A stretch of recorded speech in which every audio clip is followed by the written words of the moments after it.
Well, Anthony Albanese will most likely meet President Trump in New York during his trip to the United Nations General Assembly on September 24. Here's Richard Marles on Sky News this morning talking about that.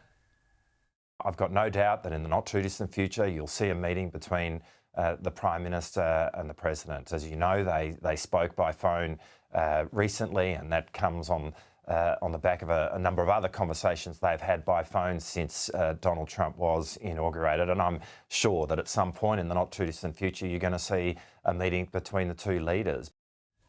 Bronwyn, I suspect that if they do meet, Albanese would much prefer it to be in New York at the UN rather than in the Oval Office, where Trump has embarrassed a number of world leaders, and Anthony Albanese would be ripe for the picking in the Oval Office, would he not? Absolutely. And of course it won't be in the Oval Office. He'll do everything to avoid that. And then he'll make a big play about it so that he sees perhaps he's not too close to Donald Trump because there's a negative response here. I just think the whole thing is a facade.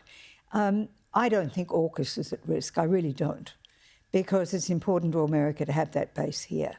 And the one thing that Morrison did that was right was the AUKUS deal. So the rest of it is all game playing. He actually said, Albanese, the other day, not that America is our most important ally, but it is an important ally. I mean, there's no substance to this government. It's misleading us all the time.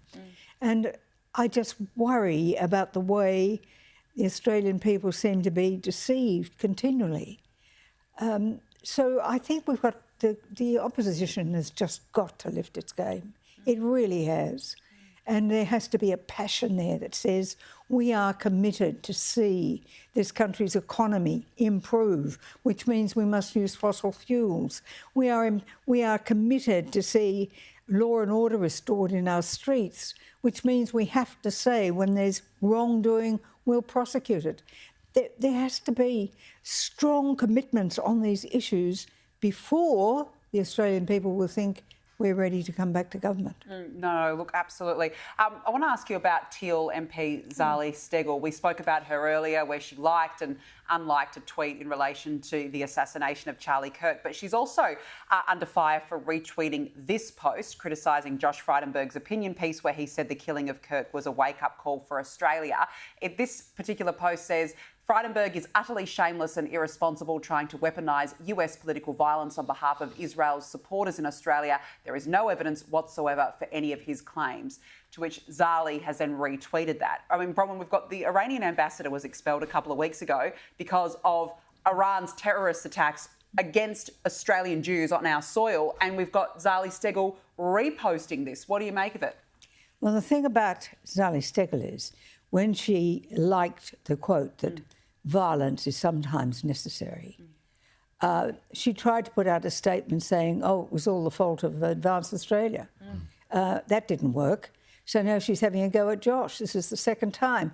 Well, I'll say to Zali, 3 strikes and you're out, and you've just had 2. I mean, the hypocrisy of the Teal movement is just beyond the pale. Perhaps we're starting to see it fading. It was interesting in the Kiama by-election. They only got 12% of the vote. And I don't think there's anything for Labor to skite about either. They only got 37 and got there on the back of the Greens and the Teal vote. So I think perhaps people must start to see through them and the lies that come out of this desire, they say, for integrity. There's no integrity in any of that. We were going to let you go, but since you mentioned the Kiama by-election, Mark Speakman, the Liberal leader in New South Wales, does he have anything to worry about with regards to his leadership after that by-election loss? Well, they made a statement before that if he got less than 40% for the Liberals, he'd be in trouble. Well, by the time they count the postal votes, I think you'll find it'll be about 60-40. But as I said, the Liberal vote was up. Labor vote wasn't much. I don't think there's anything to skite there. The one person who seems to be a sort of moderate alternative is Kelly Sloan, and she doesn't seem to want to do it. So you look around, who else is going to stand?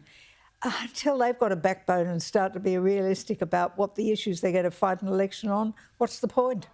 Oh, it's grim. It sounds very grim at the moment, Bronwyn. Bronwyn Bishop, we love having you on. Thank you so much for joining us on the show this evening. Really appreciate it. I tell you what, when Bronwyn Bishop shrugs her shoulders and says, what's the point? You know things You know are something's bad. not good. Exactly.